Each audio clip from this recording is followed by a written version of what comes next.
క్రీస్తు నామములో మరొకసారి మీకు వందనాలు తెలియజేస్తుంటున్నాను.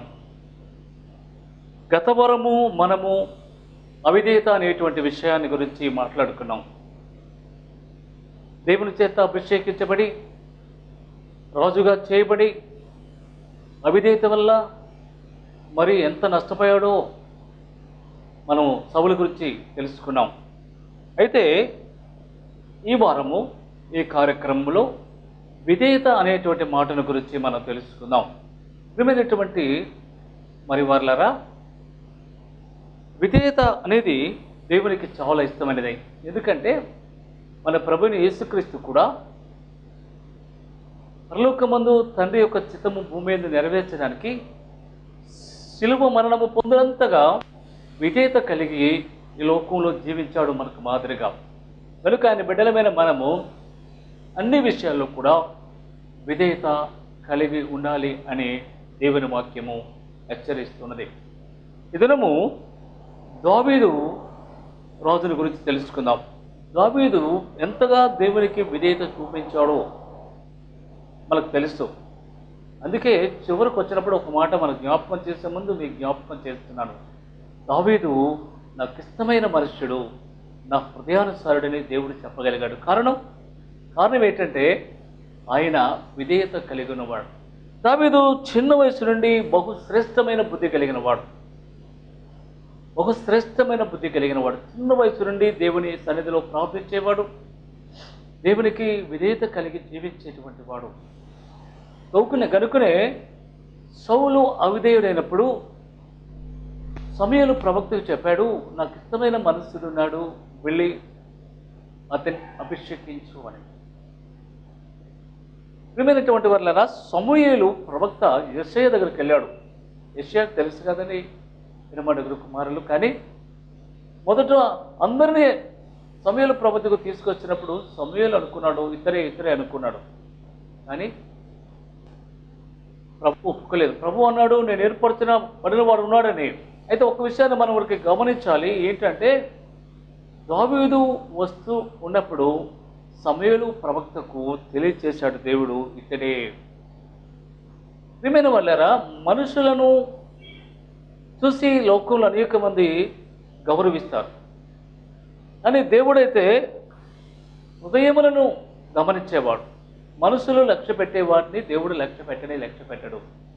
దావీదు యొక్క జీవితంలో అదే జరిగింది. దావీదును దేవుడు అభిషేకించాడు.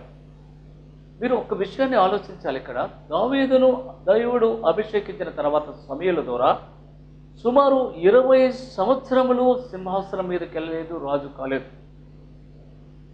20 సంవత్సరముల కాలంలో దేవుడు ఎన్నో తరబేతులు ఇచ్చాడు. అనేక సార్లు మరి సౌలు, తన మామైన సౌలు అతన్ని చంపడానికి ప్రయాసపడ్డాడు, దాక్కున్నాడు, అడవుల్లో, కొండల్లో, గృహల్లో ఎన్నో ఇబ్బందులు పడ్డాడు. ప్రియమైనటువంటి వాళ్ళారా, ఇది మనకి ఏం నేర్పిస్తుంది తెలుసా? చాలామంది ఏమండి దేవుని సన్నిధికి వస్తేనే వెంటనే ఆశీర్వదించబడాలని, గొప్పవారు అయిపోవాలని, లేక కొంతమంది దేవుని సన్నిధికి వచ్చి సేవకు వచ్చిన వెంటనే దేవుని సన్నిధిలో గొప్పవారు అయిపోవాలని, పేరు ప్రఖ్యాతులు కావాలని ఏదో ఆశిస్తారు. కానీ కాదు.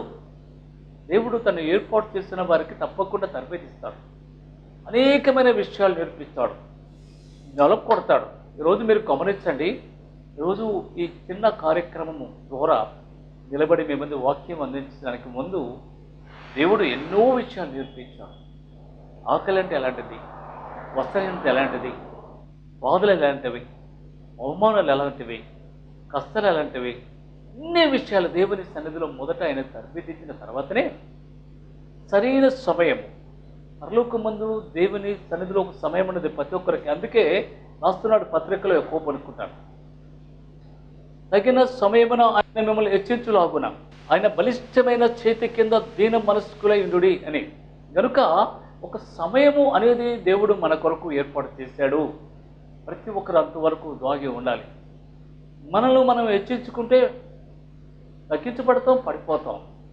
దేవుడు హెచ్చించాడు అనుకోండి, ఏ మనుషుడు కూడా తగ్గించబడ్డు. దేవుడు ద్వారము తెరిస్తే ఏ మానవుడు మొయ్యలేడు, దేవుడు మూస్తే ఎవరు కూడా దాన్ని తెరవలేరు. కనుక ప్రతి విషయంలో కూడా దేవుని బలిష్టమైన చేతి కింద మనము దాగి ఉండడము మనం నేర్చుకోవాలని దేవుని వాక్యం తేట. దావీదు జీవితాన్ని మనము గమనించామంటే ఎంతో విధేయత కలిగి దేవుని యందు భయము భక్తి కలిగి మరి జీవించినటువంటి వాడు. రాజైన తర్వాత ఒక్కసారి అతడు మరి దేవుని సన్నిధిలో పాపము చేసి పడిపోయాడు. వాళ్ళందరికీ తెలుసు, యుద్ధము జరుగుతున్న సమయంలో రాజు యుద్ధములో ఉండాలి, ముందుండి వారిని ప్రోత్సహించాలి. యుద్ధములో ఉండవలసిన వాడు, యుద్ధము చేయవలసిన వాడు యుద్ధములకు వెళ్లకుండా ఇంట్లో ఉన్నాడు. పొద్దుగుకి వేళ నిద్రపోతున్నాడు. లేచి తన మిద్ది పైన నగరం పైన తిరుగుతున్నప్పుడు స్నానము చేయి ఒక స్త్రీని చూశాడు. యెషోబాను చూసి ఎవరిని తెలుసుకుని ఆమెతో పాపం చేశాడు. మీరు ఆలోచించారా? ఈ సమయంలో పాపం చేసి దాన్ని దాచాలనుకున్నాడు, వేపలేదు. పాపము చేసినప్పుడు వెంటనే సరి చేసుకుంటే బాగుండేది, కానీ పాపం చేయడం ద్వారా నరహత్యకుడు అయిపోయాడు. నరహత్యకుడు ఊరియాని కూడా చంపవేశాడు. ఎంత బాధకరమైన విషయం ఒకసారి ఆలోచించాలి. దావీదు ఉండవలసినటువంటి సమయము ఎక్కడ తెలుసా? దావీదు ఉండవలసిన సమయము యుద్ధములో. సమయం అనేది మన జీవితంలో చాలా శ్రేష్టమైనదండి. ప్రియమైన సహోదరి సహోదరుడా, నువ్వు దేవుని మందిరములో ఉండవలసిన సమయంలో దేవుని మందిరములో ఉండకపోతే ఆ సమయాన్ని సాతాను వాడుకొని నేను బలహీనపరుస్తుంది. నువ్వు ప్రార్థించాల్సిన సమయంలో ప్రార్థించకుండా నువ్వు ఇష్టానుసారంగా ఉంటే నువ్వు ప్రార్థనలో బలహీనపరచబడతావు. సాతాను నిన్ను బలహీనపరుస్తుంది. దేవునికి ఇవ్వాల్సిన సమయము దేవునికి ఇవ్వాలి. దేవుని సన్నిధిలో ఉండవలసిన సమయము దేవుని సన్నిధిలో ఉండాలి. దావీదు చేసిన తప్పు, యుద్ధములో ఉండవలసిన సమయమును యుద్ధములో వెండిపోవడం వల్ల పాపం చేశాడు, నరహంతకుడైపోయాడు. దేవుని సన్నిధికి దూరమైనట్లు మనము గమనించగలుగుతున్నాం. ప్రియమైన వాళ్ళ ఒక్క విషయాన్ని ఈ సమయంలో మనం గమనించాలి. ఎందుకు రాశాడు దేవుడు? ఎందుకు ఈ మాటలు రాయించాడు? మన కొరకే. జరిగిన ప్రతి విషయాన్ని కూడా దేవుడు తేటగా స్పష్టముగా జరిగిన ప్రతి విషయాన్ని కూడా దేవుడు మన కొరకు ముందుగానే హెచ్చరికగా రాశాడు. దేవుడు నీ సమయాన్ని చాలా జాగ్రత్తగా కాపాడుకోమని. లేకపోతే విధేయత కలిగిన వాడు, దేవునికి లోబడి జీవించేటువంటి వాడు తప్పు చేశాడు, నువ్వు మరీ జాగ్రత్తగా ఉండాలని దేవుడు ముందుగానే హెచ్చరికగా పరిశుద్ధ గ్రంథంలో మన కొరకు రాయించాడు. కనుక ప్రియ సహోదరి సహోదరుడాని సమయమును చాలా జాగ్రత్తగా భయముతో వణుకుతో నీవు కాపాడుకోవాలని దేవుని వాక్యము హెచ్చరిస్తున్నట్లు మనం చూడగలుగుతూ ఉంటున్నాం. పాపము చేసిన తర్వాత దేవుని సన్నిధిని పోగొట్టుకున్నాడు. ఆమె గర్భము ధరించింది, కుమారుని కనింది. అయితే కుమారుడు జబ్బు చేశాడు. మీరు పై పరిశుద్ధ గ్రంథం చదవండి. జబ్బు చేసిన తర్వాత అతని కొరకు ఉపవాసం ఉండి ప్రార్థన చేశాడు. కానీ దేవుడు ఏమాత్రము కూడా ఆ ప్రార్థన వినలేదు. ప్రియమైన వాళ్ళరా, ఎప్పుడు కూడా ఒక విషయాన్ని జ్ఞాపకం చేసుకునండి. యెషయా గ్రంథం 59వ అధ్యాయము 1వ వచనంలో మనం చదివామంటే రక్షింపనేరకున్నట్లు యెహోవా హస్తము కొరత కాలేదు, విననేరక ఉండినట్లు ఆయన చెవులు మందము కాలేదు. మీ దోషములు మీకును నాకును అడ్డుగా వచ్చెను. మన దోషములు మన పాపములు దేవునికి మనకు ఉంటాయి. పాపము మన హృదయంలో పెట్టుకొని మనం ప్రార్థన చేస్తే దేవుడు వింటాడు అనుకుంటా అవిధేయత, అజ్ఞానం. దేవుడు పాపిని ప్రేమిస్తాడు కానీ పాపాన్ని ప్రేమించలేడు. అందుకే పరలోకమును విడిచి ఆయన ఈ లోకములోనికి మన కొరకు మానవుడిగా వచ్చాడు. పాపులు కనుక మనల్ని ప్రేమిస్తున్నాడు, కానీ పాపమును మనలో ఉన్న పాపమును ప్రేమించలేడు. ఆ పాపమును నీవు విడిచిపెడితే కానీ దేవుడు నీలోనికి రాడు, నీ ప్రార్థన వినడు. దావీదు అదే చేశాడు. పాపము హృదయంలో దాచుకుని ఏం చేశాడంటే ప్రార్థన చేశాడు. అయితే యేసయ్య ఆ సమయంలో మనం గమనించాలి. ఆ సమయంలో దేవుడు అతని ప్రార్థన వినలేదు, కానీ ప్రవక్తను పంపించాడు. ఒక హెచ్చరిక, నాతాను అనే ప్రవక్తను పంపించాడు. నాతాను అనే ప్రవక్త వచ్చి రాజును హెచ్చరించాడు. అతను చేసిన పాపాన్ని ఒక చిన్న కథ రూపము ద్వారా తెలియపరిచి నీవే మనుష్యుడవు అని చెప్పినప్పుడు దావీదు, నేను రాజును కదా, నాకు సింహాసనం ఉంది, అధికారం ఉంది, ఎవరినైనా ఏమైనా చేయగలను అనుకోలేదు, కానీ నేనే ఆ మనుష్యుడను అని ఆయన ఒప్పుకున్నాడు. చూశారండి, తగ్గించుకున్నాడు. తర్వాత మనం గమనిస్తే నాతాను ప్రవక్త హెచ్చరించినప్పుడు విధేయత కలిగిన వాడై, మనకు తెలుసు 51వ కీర్తన ఆయన రాశాడు. 51వ కీర్తన మనము ధ్యానిస్తే ఆయన ఏది కోల్పోయాడో, ఏది తప్పిపోయాడో, ఎక్కడ పోగొట్టుకున్నాడో ప్రతిదీ కూడా చాలా జాగ్రత్తగా దేవుని యొక్క సన్నిధిలో ఆయన ఒప్పుకున్నట్లు మనము చూడగలుగుతూ ఉంటున్నాం. ప్రియమైన వాళ్ళరా, మనం ఒక్క విషయాన్ని ఈ సమయంలో గ్రహించాలి. దావీదు పాపము చేయడం ద్వారా కలిగిన నష్టాలు కొన్ని ఉన్నాయి. సుమారు ఒక 6 విషయాలు మీకు నేను తెలియజేస్తాను. మొట్టమొదటిగా అతడు పాపము చేయడం ద్వారా జరిగిన విషయాలు ఏంటంటే, తన ఇంటి వారికి సదాకాలంలో యుద్ధమును కలిగింది. చూసారండి, దావీదు పాపము చేయడం ద్వారా తన ఇంటి వారికి సదాకాలము యుద్ధములు కలిగాయి. ఒక రక్షించబడిన వ్యక్తి పాపములు చేసినప్పుడు, పాపము చేసినప్పుడు దేవుడు కనికరిస్తాడు కానీ, క్షమిస్తాడు కానీ, దాని ఫలితం మాత్రం తప్పకుండా వారు అనుభవించవలసిందే. దావీదు రక్షించబడ్డాడు, పాపం చేశాడు, పశ్చాత్తాపడ్డాడు, క్షమించబడ్డాడు. తిరిగి దావీదు యొక్క గుడారము తిరిగి లేపబడింది. కానీ సదాకాలము తన ఇంటి వారికి యుద్ధములు కలిగినట్లు మనము చూడగలుగుతూ ఉంటున్నాం. నెంబర్ 2, రెండవది మనము గమనిస్తే దావీదు పాపము చేయడం ద్వారా దేవుడిచ్చిన రక్షణ ఆనందాన్ని కోల్పోయాడు, పోగొట్టుకున్నాడు. తెలుసండి, ఒక వ్యక్తి పాపం చేస్తే రక్షణ ఆనందాన్ని పోగొట్టుకుంటారు. రక్షణ ఆనందం ఎంత గొప్పదంటే మన హృదయాన్ని తేలికగా చేస్తుంది. ఆనందము, సంతోషము, ఈ లోకంలో ఉన్న వెండి బంగారాలు సమస్తము మనకున్న ఆ ఆనందము అది ఏది ఇవ్వలేదు.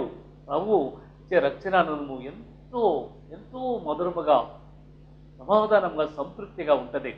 అది ఆయన పోగొట్టుకున్నట్లు మనము చూడగలుగుతూ వింటున్నాము. తర్వాత మూడవది మనము గమనిస్తే ఏమండి, దావీదు పాపము చేయడము ద్వారా దేవుని సన్నిధిలో నుండి ఏంటండి త్రోసివేయబడ్డాడు. అది ఎందుకు ప్రార్థన చేస్తున్నాడు? నీ సన్నిధిలో నుండి నన్ను త్రోసివేయకము అని ప్రార్థన చేస్తున్నాడు. అవును ప్రియమైనటువంటి వాళ్ళరా, మనము పాపం చేసినప్పుడు దేవుని సన్నిధిలో నుండి మనమే బయటకు వచ్చేస్తాం. ఆయన ప్రేమ గలవాడు. ఆయన సన్నిధిలో మనం ఉండలేము. ఆయన పరిశుద్ధ పాదముల వద్ద, ఆయన ముఖ దర్శనంలో మనం ఉండలేము. పాపము చేసినప్పుడు దేవుని సన్నిధిలో నుండి మనం త్రోసివేయబడతాం. అందుకే అంటున్నాడు, ప్రభువా నీ సన్నిధిలో నుండి నన్ను త్రోసివేయొద్దు అని మరొకసారి ఆయన ప్రార్థన చేసినట్లు మనం చూడగలుగుతున్నాం.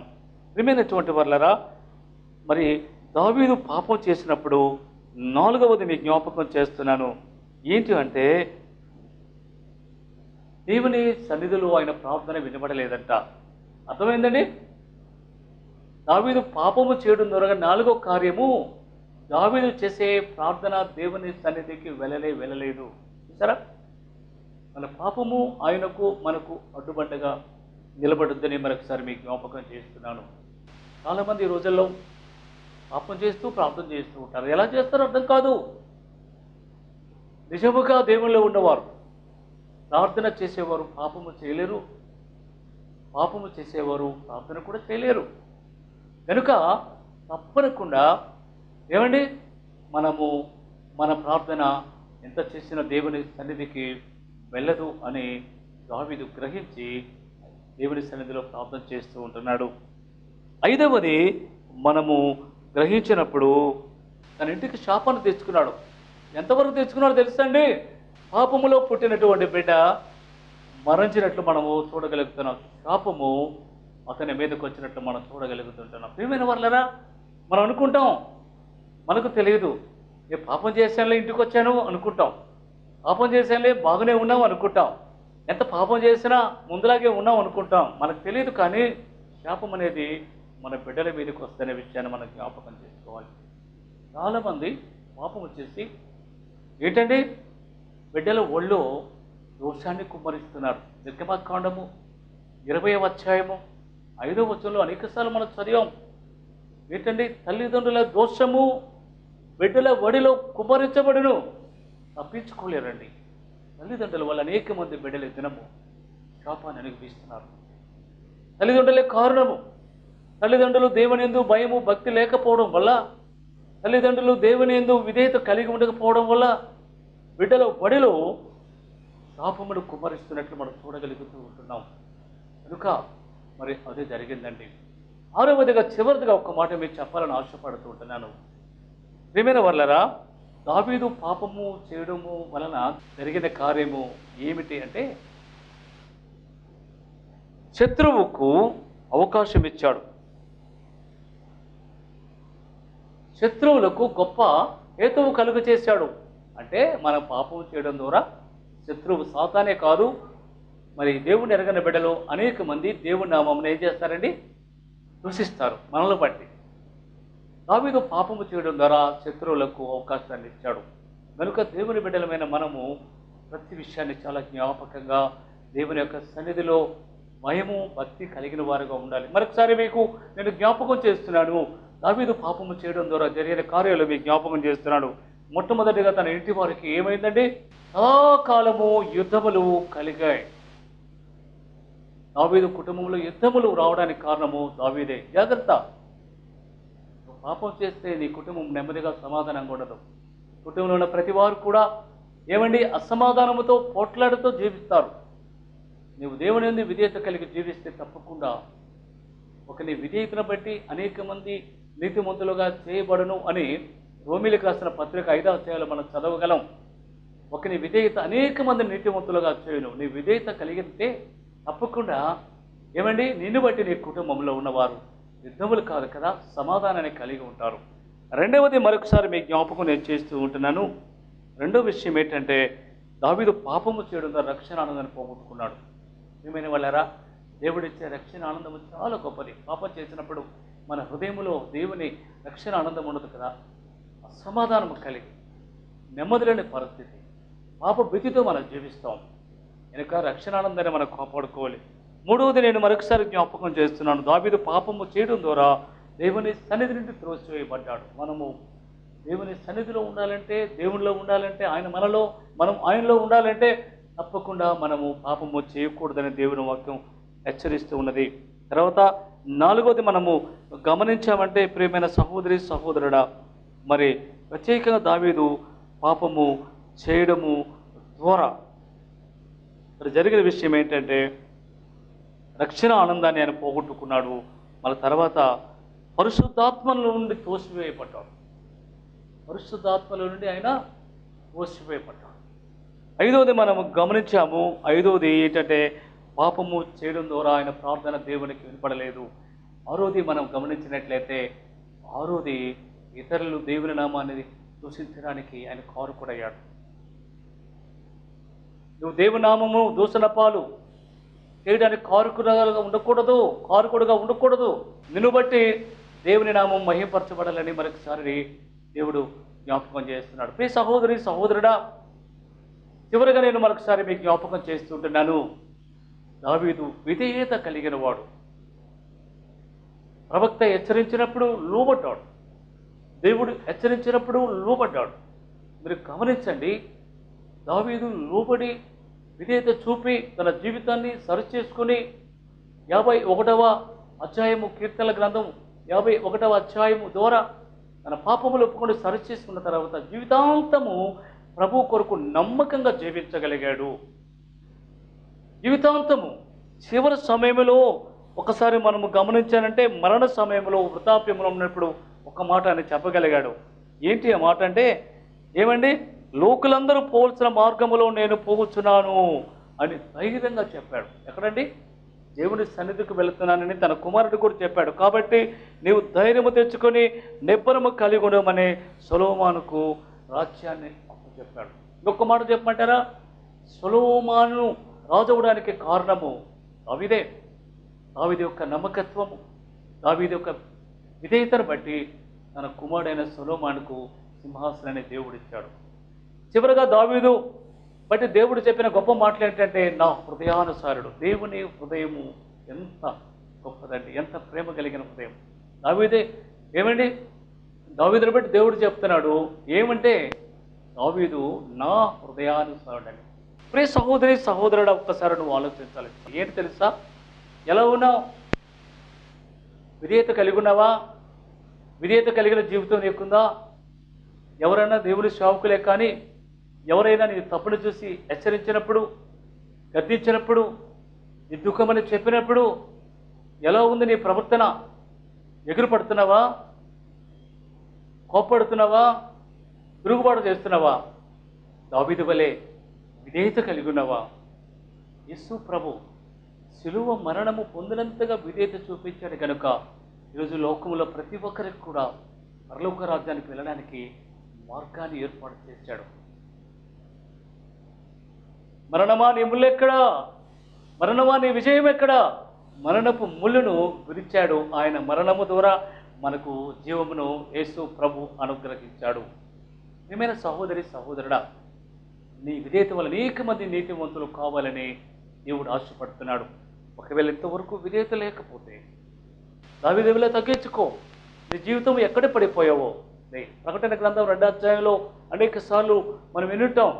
ఏ స్థితిలో పడిపోతేవో జ్ఞాపకం చేసుకో, తిరిగి పైకి లే, మొదటి క్రియ చేయి. ఏ స్థితిలో పడిపోతావో జ్ఞాపకం చేసుకుని తిరిగి మొదటి క్రియ చేసి తిరిగి పైకి లేచి మారు మనసు పొందు.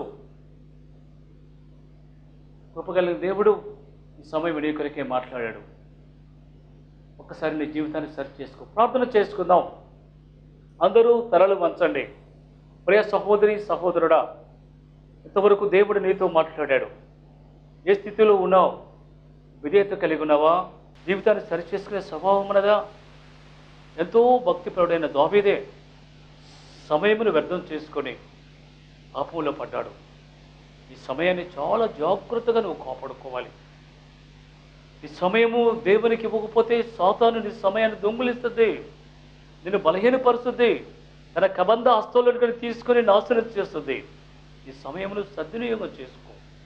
సమయమును పోనీయవద్దు.